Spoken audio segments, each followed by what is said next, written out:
नमस्कार, आपका सबका स्वागत है हमारे इस नए शो बुलिश ओवर इंडिया के एपिसोड नंबर 2 में। मैं हूं कौशल नायक, आपका होस्ट, और आज हमारे साथ है मिस्टर जिहान देसाई, जो है एक आईटी और मार्केटिंग कंसल्टेंट। उनके साथ आज हम डिस्कशन करेंगे डिजिटल मार्केटिंग के सब्जेक्ट में। आजकल का जो दौर है डिजिटल एज है, और उसमें digital marketing day by day बहुत ही पॉपुलर होता जा रहा है। तो हम आज वही मामले में आज उनसे चर्चा करेंगे, उसी विषय में आज उनसे चर्चा करेंगे कि ये इंडस्ट्री कैसे जा रही है। डिजिटल मार्केटिंग से आपके बिजनेस में आप कैसे ग्रोथ ला सकते हैं, और कैसे आपको अपनी ब्रांड, अपने बिजनेस को डिजिटल मार्केटिंग प्लेटफॉर्म पे रखना चाहिए, और सोल्यूशन का आपको बेनिफिट लेना चाहिए। तो स्वागत है मिस्टर जिहान देसाई। चलिए आपके साथ चर्चा शुरू करते हैं। पहले तो मैं और हमारे दर्शक जानना चाहेंगे कि आप इस इंडस्ट्री में कैसे आए। First of all, thank you so much for inviting me in your Bullish Over India channel. Thank you कौशल भाई for inviting me for this interview. And मेरी बात करूँ, मेरी जर्नी की बात करूँ तो डिजिटल मार्केटिंग में मैं कैसे आया और कंसल्टिंग में कैसे आया। तो by default I am a software engineer and I have done engineering from the Bangalore. Meanwhile एक सबको रहती है कि मेरे को बिज़नेस करना है, लेकिन बिज़नेस कुछ अलग तरीके से करना है। तो when Facebook came in 2008, from that day I'm willing to interest कि ये सब कैसे चल रहा है। Facebook का एम था कि पब्लिक को कनेक्ट करना, और हम लोग को मेरा एम नहीं ये था कि कुछ बिजनेस करना। अब मैंने इस दोनों को ज्वाइन कर लिया। यहाँ पे ज्वाइन कैसे किया, तो जैसे फेसबुक आया तो मैंने पब्लिक को पूछते रहे कि डे बाय डे मैं भी देखता चला जा रहा हूँ कि भाई पब्लिक सोशल मीडिया ज़्यादा यूज़ कर रही है day by day. Her cases में, वो शॉपिंग हो या फिर कुछ रिसर्च करना हो, कुछ डेवलपिंग करना हो, सब जगह पे सोशल मीडिया का पार्ट्स रोल हो रहा है। तो इसी बात को लेके मैंने इसका बिज़नेस बनाया। कंसल्टिंग से स्टार्ट किया था, अब सर्विसिंग भी प्रोवाइड करते हैं। सो इसी तरह से हम डिजिटल मार्केटिंग में मैं आया, और ये मेरा पैशन भी है। और डिजिटल मार्केटिंग में मोर ओवर जो चलती है वो नंबर की गेम चलती है, नंबर के साथ क्रिएटिविटी की गेम चलती है। तो वो दोनों में मेरा इंटरेस्ट बहुत ज़्यादा रहा पहले से, rather than coding. So IT से मैं थोड़ा डिजिटल मार्केटिंग में शिफ्ट हुआ, तो आईटी प्लस डिजिटल मार्केटिंग को मैं मर्ज कर रहा हूँ यहाँ पे, और मेरा फर्म, और मैं आईटी और मार्केटिंग कंसल्टेंट की तरफ से बोला जाता हूँ। ग्रेट जिहान भाई। सो जिहान भाई, आप एक मार्केटिंग कंसल्टेंट भी हैं, तो ये मार्केटिंग इंडस्ट्री बहुत बड़ी है। वैसे एक बहुत ही ज़्यादा जो लोग जार्गन यूज़ करते हैं 360 मार्केटिंग।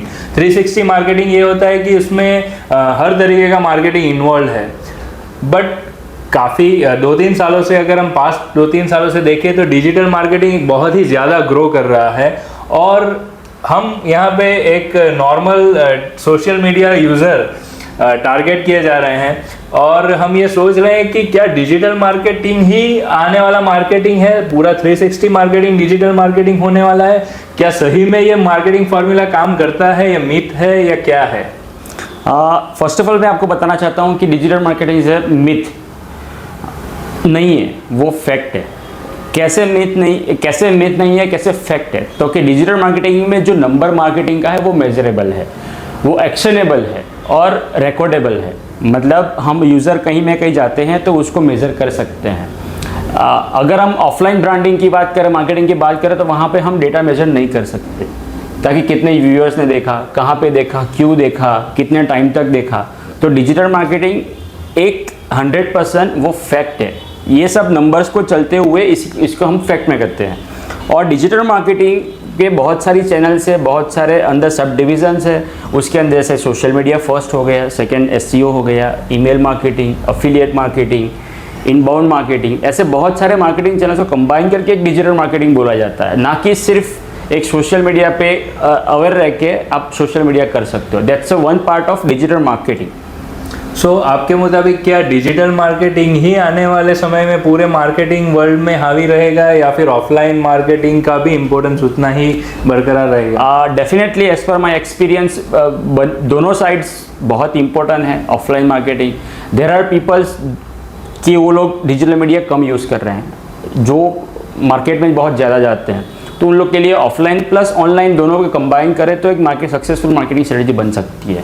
सो दोनों को कॉम्बिनेशन बहुत इंपॉर्टेंट है। लेकिन हाँ, there are chances coming years within 7 to 8 years के हाँ डिजिटली ग्रो बहुत ज़्यादा, मतलब जो 50-50 का भी रेशियो है वो डिजिटली आप कर सकते हो 60-70 और 30% ऑफलाइन।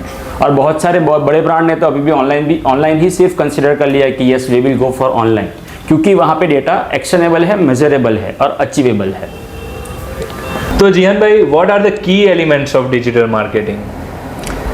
की एलिमेंट्स ऑफ डिजिटल मार्केटिंग जैसे बोला जाता है कि उसमें बहुत सारे पार्ट्स रहते हैं, एसईओ रहते हैं, content, social media, emails and ऐसे बहुत सारे हैं, वो इनफाइनाइट है, depends on the business and business needs, but few are the basics and very important to perform a marketing which are the social media, SEO, अगर आपके पास mobile है तो ASO, and email is also very much important. So email marketing, so I can say four are the core parts of the digital marketing.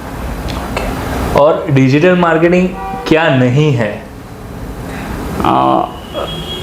ये बहुत अच्छा question है आपका। डिजिटल मार्केटिंग क्या नहीं है? डिजिटल मार्केटिंग जादू नहीं है, सबसे पहली बात मैं आपको बताना चाहता हूँ। सबको लगता है कि डिजिटल मार्केटिंग हमने आज कर दिया, आज से स्टार्ट किया तो कल से हमको बिजनेस आ जाएगा।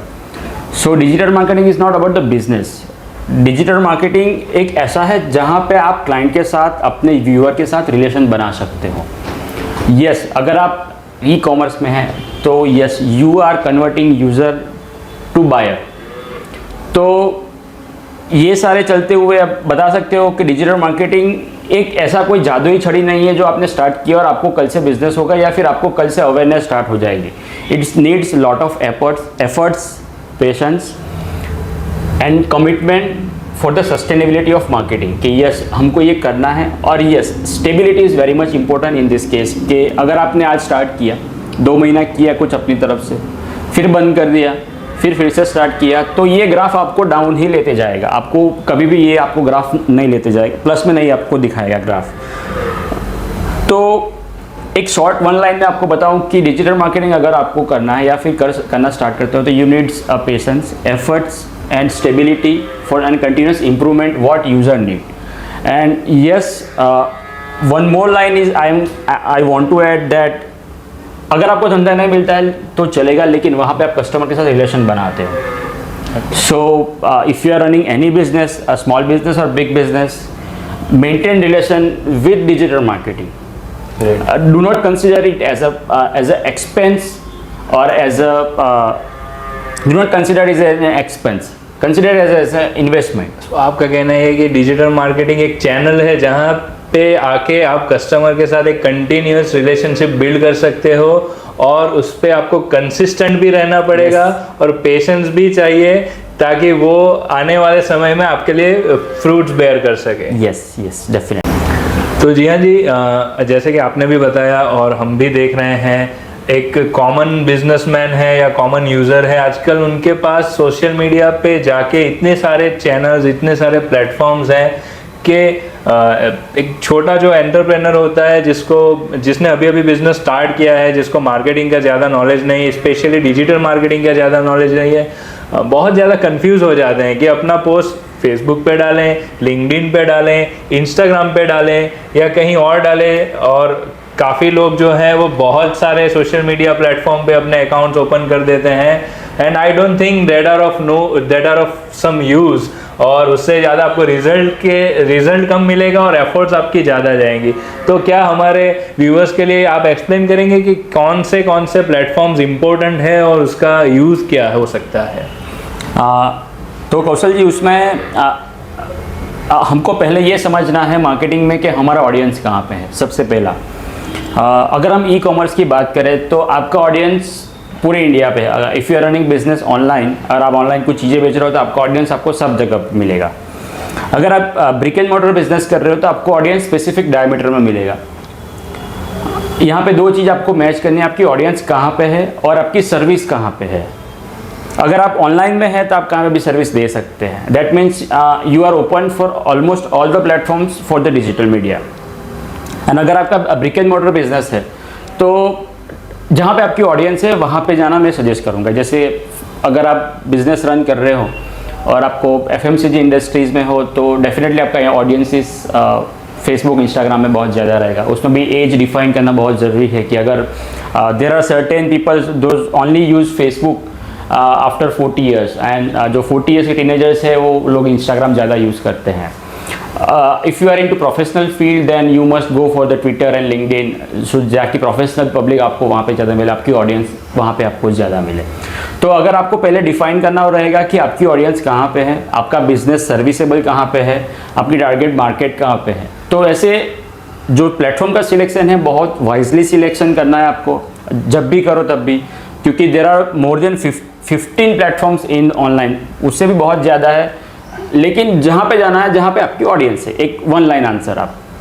तो मैं जहाँ तक मैं एक एज ए कॉमन एंटरप्रेन्योर या बिजनेसमैन समझता हूँ कि नो डाउट बहुत सारे सोशल मीडिया प्लेटफॉर्म्स अवेलेबल हैं, और उसमें से सबसे ज़्यादा जो यूज़ करते हैं डिजिटल मार्केटियर्स वो है फर्स्ट ऑफ ऑल तो Meta platform, and second is Google platform. और Meta platform I don't know, I might be wrong, but जहाँ तक मुझे समझ में आ रहा है, मैं बहुत टाइम से मार्केटिंग में थोड़ा बहुत इन्वॉल्व कर रहा हूँ अपने बिजनेस में अपने आप को. वहाँ पे मैं देख रहा हूँ कि मेटा प्लेटफॉर्म अपना रिलेवेंस डे बाय डे खो रहा है. उसके अगेंस्ट में Google is performing good. May be Google direct आप वहाँ पे कुछ पुश कर पाना मुश्किल है, वहाँ पे पुश पुल दोनों स्ट्रेटजी आपको यूज़ करनी पड़ती है. But Meta is totally money oriented. और जहाँ तक फेसबुक की बात करूँ तो Facebook has lost its charm. No doubt Instagram is replenishing the void that Facebook has created. But क्या आपको लगता है Facebook पे एड्स चलाना फ़ायदेमंद हो सकता है? आई मस्ट से कि अगर हम डेटा एनालिटिक्स की बात करें एज ए मार्केटर में, हम लोग हमेशा डेटा देखते हैं. अगर डेटा देखें तो ऑडियंस अभी भी ज़्यादा फेसबुक पे है. और यस, आपको अच्छे से बिजनेस करना चाहते हैं, आपकी ऑडियंस सिलेक्शन आपका सही हो तो you will get business and brand awareness plus customer. आप ये तीनों चीज़ कर सकते हैं फेसबुक के थ्रू, वो कोई भी प्लेटफॉर्म्स हो. You can maintain your relation with YouTube also. There are many bloggers, there are many chef, many professionals, those who are maintain relationship with only YouTube. Instagram and Facebook are secondary for them. So it's all about depend on how your user is interacting. अगर आपका audience Facebook पे आपको respond कर रहा है तो go with Facebook. अगर आपका ऑडियंस इंस्टाग्राम पर रिस्पॉन्स कर रहा है तो गो विथ इंस्टाग्राम. लेकिन हाँ, बेसिक जो है फेसबुक, इंस्टाग्राम और ये ट्विटर, तो आपको बेसिक 2-3 चीज़ें प्लेटफॉर्म अवेयरनेस रखने से आपको फ़ायदा मिलेगा. तो मैं जो आपकी बात से समझ पा रहा हूँ वो ऑल एंड ऑल ये है कि जो एंटरप्रेन्योर्स डिजिटल मार्केटिंग खुद से कर रहे हैं या किसी भी एजेंसी के पास करवा रहे हैं, शुरुआत में शायद उनको बहुत सारे प्लेटफॉर्म्स एक्सप्लोर करने चाहिए. देखना चाहिए कि उनको कहाँ से ज़्यादा रिस्पॉन्स, ज़्यादा एंगेजमेंट मिल रहा है, और जहाँ पे ज़्यादा एंगेजमेंट या रिस्पॉन्स मिल रहा है वहाँ पे जाके अपनी एड्स रन कर सकते हैं, और परफॉर्मेंस मार्केटिंग वहाँ पे शायद ज़्यादा रिजल्ट दे पाएगा. तो thank you for the information. तो जी हाँ जी, आजकल अगर हम डिजिटल मार्केटिंग एजेंसी ढूंढने निकलते हैं तो मतलब अगर मैं एक इंक्वायरी भी डालूंगा इंटरनेट पे तो मेरे पास 50 एजेंसियों का कॉल आ जाएगा, कोटेशन आ जाएगा. मार्केट में जहाँ तक मुझे पता है 5,000 से लेके 5 लाख तक फीस वसूल करने वाली बहुत सारी एजेंसियाँ मार्केट में हैं, जो अपने आप को कंसल्टेंट भी बोलते हैं, कोई अपने आप को एक्सपर्ट बोलता है, कोई अपने आप को डिजिटल मार्केटिंग एजेंसी बोलता है. बट एक सही डिजिटल मार्केटिंग एजेंसी अगर हमें सिलेक्ट करनी है किसी भी एंटरप्रेन्योर को, किसी भी बिजनेसमैन को, तो क्या क्या चीज़ों का ख्याल उन्हें रखना होगा? कौशल जी, उसमें बहुत सिंपल है. अगर आप डिजिटल मार्केटिंग एजेंसी चूज़ करने की बात कर रहे हो तो यहाँ पे आपको सिंपल एजेंडा वही रखना है कि अगर आप उसको कुछ पूछे तो क्या ये आंसरेबल है कोई भी चीज़. वेरी फर्स्ट, तो फर्स्ट टॉपिक यहाँ पे आ गया कि जो कंपनी है या जो पर्सन है उसकी सस्टेनेबिलिटी कितनी है, कितना सस्टेन कर रहा है. सेकंड, जो मोस्ट इंपॉर्टेंट काम करता है वो एक्सपीरियंस क्या है, कि कंपनी का एक्सपीरियंस क्या है. उसका रिसेंट वर्क हम लोग को देखना चाहिए कि क्या कोई लोगों ने सक्सेस बनाने में मदद किया है वो एजेंसी ने, या फिर किसी बंदे को कोई सक्सेस स्टोरी, केस स्टोरी हमको डेफिनेटली देखना चाहिए, पूछना चाहिए. कभी केस स्टडी बताइए, what are the investment you have done in and what are the ROI for that. Additionally उसकी टीम की कैपेबिलिटी क्या है. अगर कोई बंदा यहाँ पे एक्सपर्ट है और उसकी टीम कैपेबल नहीं है, तो वो भी आपको देखना चाहिए कि अगर आपको टीम का भी क्वेश्चन पूछना है, आपकी टीम की अवेलेबिलिटी क्या है। सबसे ज़्यादा इंपॉर्टेंस आ जाता है यहाँ पे सर्विस का, कि अगर आप कुछ डिमांड करो कोई एजेंसी या कोई बंदे से कि मेरे को ये कैंपेन रन करना है, तो आपको कितना फास्ट रिस्पॉन्ड करता है, कितने फास्ट आपको आइडियाज़ डिलीवर करता है, और कितना फास्ट मोस्ट इंपॉर्टेंट इस एग्जीक्यूशन होता है वो चीज़ का, और सही तरीके से उसको होना चाहिए, वो बहुत इंपॉर्टेंट है। और कोई भी एक कैंपेन आप सिलेक्ट करते हो या फिर उस पर आपको सजेस्ट होता है मार्केटिंग में, तो उसको डिलीवरेबिलिटी और आफ्टर रिजल्ट उसको एनालिसिस करना बहुत ज़रूरी है। तो वो एनालिसिस वो एजेंसी या बंदा कोई करता है कि नहीं, वो भी आपको देखना चाहिए। थर्ड पॉइंट अगर देखा जाए तो आपको टाइमली सर्विस देता है हर चीज़ का। और फिफ्थ पॉइंट जो आपको भी उसको पूछना चाहिए या फिर हमको कंसिडर करना चाहिए कि क्या वो एजेंसी टाइमली अपडेटेड है मार्केटिंग अवेयरनेस से, ताकि उसमें ये पब्लिक और या जो बिग कंपनीज है जो जहाँ चैनल पे हम अपना बिजनेस रन कर रहे हैं या फिर अवेयरनेस या फिर रिलेशनशिप कर रहे हैं कस्टमर के साथ, वो लोग डे बाय डे बहुत सारा चेंजेस डे बाय डे ला रहे हैं, तो क्या वो सारी चीज़ों से वो एजेंसी अवेयर है, तो वो सारी चीज़ें आप कंसिडर कर सकते हैं क्वेश्चंस में, और ये उसको पूछ सकते हैं ये सारे क्वेश्चन, या फिर आप उसको आप मेजर कर सकते हैं ये चीज़ें से। तो एक समराइज़ करूँ तो एक यस सस्टेन कितनी है एजेंसी, सेकेंड उसका इंटेलिजेंस पावर कितना है एजेंसी या फिर टीम का, उसकी अवेलेबिलिटी क्या है, उसकी डिलीवरेबिलिटी क्या है, और उसका सर्विस ओरिएंटेड कितना सपोर्ट है। ये 4-5 चीज़ों का आपको बहुत ज़्यादा ध्यान रखना चाहिए। और थोड़ा सा मैं उसमें मतलब एक क्वेश्चन ऐड करना चाहूँगा कि मैंने मान लीजिए एक डिजिटल मार्केटिंग एजेंसी को चूज़ कर लिया, मैंने उनके साथ काम करना स्टार्ट कर दिया, तो एज अ एंटरप्रेनर मेरा रोल उसके अंदर क्या रहना चाहिए इन टर्म्स ऑफ कंटेंट। क्या एंटरप्रेनर को कंटेंट क्रिएशन में अपने आप को इन्वॉल्व करना चाहिए या नहीं करना चाहिए? ये बहुत सही क्वेश्चन है आपका। बहुत सारे लोग ऐसे सोचते हैं कि हमने एक मार्केटिंग एजेंसी को काम दे दिया है तो हमको अभी टेंशन नहीं है, सब करेंगे वो लोग सब करेंगे। लेकिन ये बात हमको कभी नहीं भूलना चाहिए एज अ बिजनेसमैन कि उन लोग से ज़्यादा बिजनेस हमको पता है। तो जो मार्केट में डिलीवर हो रहा है, कस्टमर को कन्विंस हो रहा है, तो क्या वो सही जा रहा है कि नहीं। और सबसे मोस्ट इम्पोर्टेंट जो बहुत सारे ओनर्स नहीं करते हैं वो ये चीज़ है कि कंपनी के साथ कम्युनिकेशन नहीं करते हैं, एजेंसी के साथ कम्युनिकेशन नहीं करते हैं।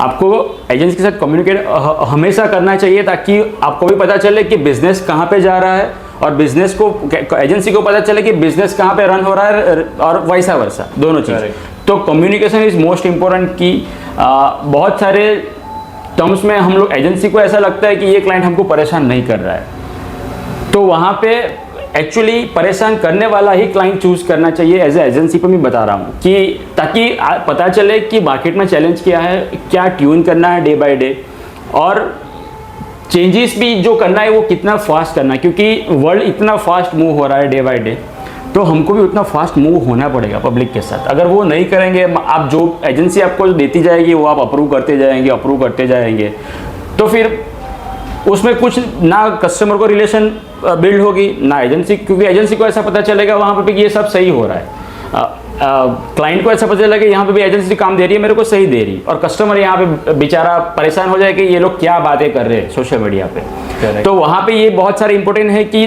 Two way communication is very much important in this case. Selection के बाद भी आपको ऑलमोस्ट वीकली वंस कुछ क्या चल रहा है, कैसे चल रहा है, ऐसे एक बार भी ग्रुप में डिस्कशन या फिर कुछ ना कुछ करना चाहिए आपकी मार्केटिंग एजेंसी के साथ। वो मेरी पर्सनल एडवाइस है। तो व्यूअर्स, आपको ये बात का ध्यान रखना है कि अगर आपने किसी भी डिजिटल मार्केटिंग एजेंसी को अपॉइंट किया हुआ है, हायर किया हुआ है, बट आपको ये समझना होगा कि आपके बिजनेस में डोमेन एक्सपर्टीज आपकी है, कंटेंट क्रिएशन में आपका इन्वॉल्वमेंट बहुत ही ज़रूरी है।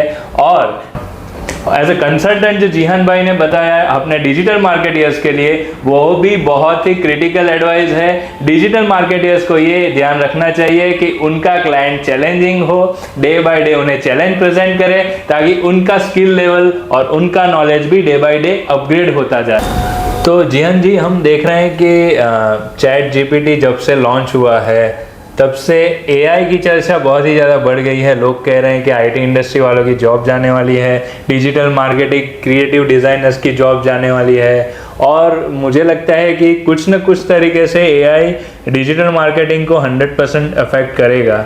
तो आपकी इस मामले में क्या राय है?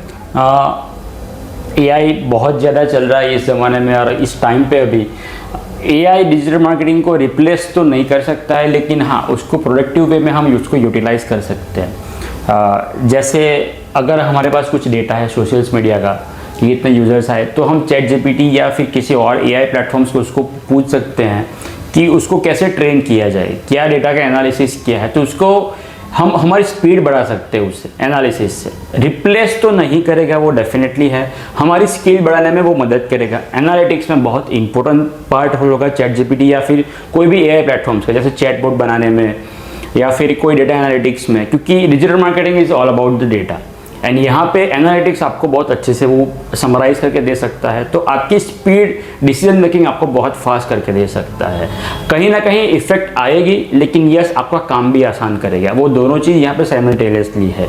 वैसे तो देखा जाए तो एक टाइम पे कैलकुलेटर भी आया था, तब मैथमेटिशियन को लगा था कि हमारा का कोई काम नहीं है, लेकिन वो एनहांसमेंट किया है सब यूज़र को या फिर पब्लिक को कि उसको लाइफ में थोड़ा ईजी हो। तो ये भी एक एआई ऐसा है, उसे डरने की ज़रूरत नहीं है, लेकिन उसको कैसे यूटिलाइज करें मार्केटिंग में, उसको कैसे अपने बिजनेस में यूटिलाइज करके उसको कैसे अपना बिजनेस को बूस्ट करें, उस पर ज़्यादा ध्यान देने की ज़रूरत है। Because there are negativity in the market, वो हमेशा चलती है, वो चलती रहेंगी, लेकिन यस हमको उसको एडॉप्ट कैसे करें, उसको यूज़ कैसे करें और उसको हमारे बिजनेस को ये दोनों मैच करके कैसे आगे बढ़ाए, उस पर ध्यान बहुत ज़्यादा देना चाहिए हम लोग को।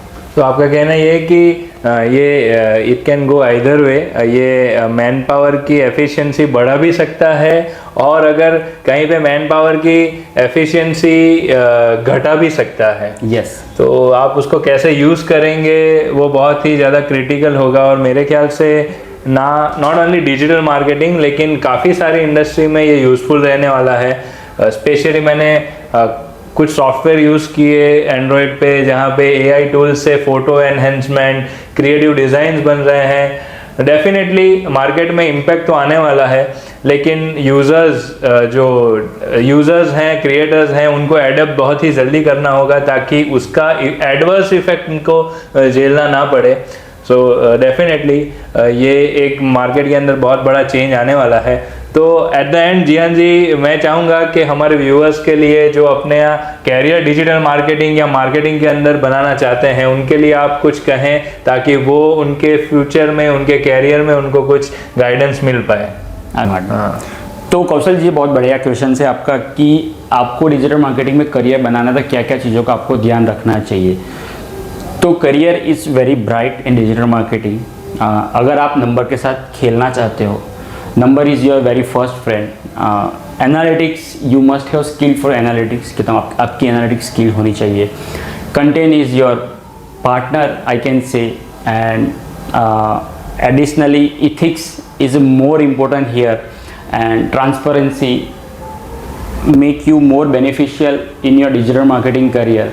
And yes, for the privacy law is very much important here, because you have all the data for the any business, any community. So आपको उसको कैसे यूटिलाइज करना चाहे, कैसे यूटिलाइज मार्केट में ले जाए, क्योंकि there are pros and cons for the digital marketing. So I must say कि you must have, there are few points, 4 और 5 पॉइंट्स कि आपको उसको कंसिडर करना चाहिए। अगर आप डेटा को प्रेम करते हैं, आपको बहुत पसंद है, डेटा के साथ आपको खेलना चाहते हैं, अब क्रिएटिविटी में आपकी बहुत ज़्यादा स्किल है कि हाँ, अगर आप देख के पता चल जाए आपको कि ये अच्छा है, और आपको आइडिया होना चाहिए यहाँ पे कि yes what user will understand. If you have power to knowledge, अगर आपके पास नॉलेज होना चाहिए कि आप एक इमेज भी आपको उसको रीड कर पाए। जैसे कोई बुक रीडर है तो उसको बुक रीडिंग करता है, तो आपको इमेज रीडिंग भी आना चाहिए। बहुत इंपॉर्टेंट पार्ट है यहाँ पे कि how user will read this image. तो क्रिएटिविटी आपकी होनी चाहिए डेफिनेटली। डेटा, नंबर, वो मैंने आगे भी बताया। इथिक्स बहुत इंपॉर्टेंट है, क्योंकि इसके अंदर आप पॉजिटिव कुछ अच्छा काम भी कर सकते हो, कुछ बुरा काम भी कर सकते हो। तो आपका इथिक्स के साथ आपको चलना बहुत ज़रूरी है।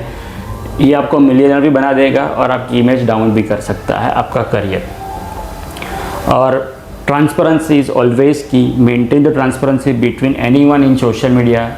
अगर आप अभी एआई आया है तो आपको देखना चाहिए कि आपको कितना पर्सनल यूज़ करना चाहिए, क्या डेटा आपको ले रहा है, क्या डेटा पूछ रहे हो किसी यूज़र को, और यूज़र की प्राइवेसी यहाँ पे बहुत मेंटेन होती है। अगर आप कोई डेटा यूज़ कर रहे हो कोई भी चैनल्स पे, तो डिजिटल मार्केटिंग करियर बनाने में आप अगर उसको ही रॉन्ग जगह पे यूज़ नहीं कर रहे हो ना, किसी ताकि गवर्नमेंट लॉज को भी आपको बहुत ज़्यादा ध्यान रखना चाहिए।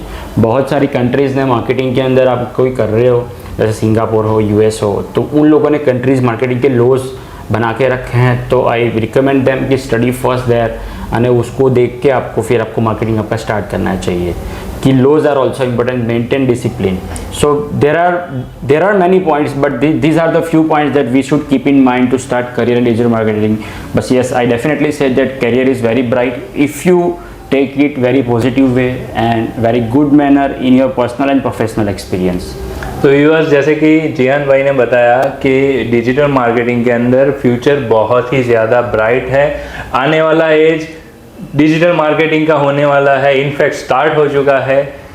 डिजिटल मार्केटिंग में अपना कैरियर बनाने के लिए basic skills, marketing skills, analytical skills, data से कैसे खेला जाए, वो सारी चीज़ें तो आपको आनी ही चाहिए। लेकिन जो मोस्ट इम्पोर्टेंट चीज़ें कही जिहान जी ने कि आपको प्राइवेसी लॉज पता होने चाहिए, तो उसका स्टडी आपको करना होगा और आपको एथिकल रहना होगा। आपको डेटा से प्यार तो करना है, लेकिन डेटा का मिसयूज कभी नहीं करना है। इसी चीज़ों का ख्याल रखते हुए आप अपना एक ब्राइट कैरियर डिजिटल मार्केटिंग के अंदर बना सकते हैं। इसी के साथ आज के इस एपिसोड का हम यहाँ पे दी एंड करते हैं। हम धन्यवाद करेंगे जिहान जी का कि जिन्होंने टाइम निकाला हमारे लिए और हमारे व्यूअर्स के लिए और बहुत ही ज़्यादा वैल्यूएबल इंसाइट्स हमारे व्यूअर के लिए दी। Thank you very much Jihan ji. We hope कि ये एपिसोड हमारा सबको पसंद आएगा और आने वाले फ्यूचर में कुछ और वैल्यूएबल इंसाइट के साथ एक और एपिसोड आपके साथ करेंगे। Thank you thank so you much. Very much.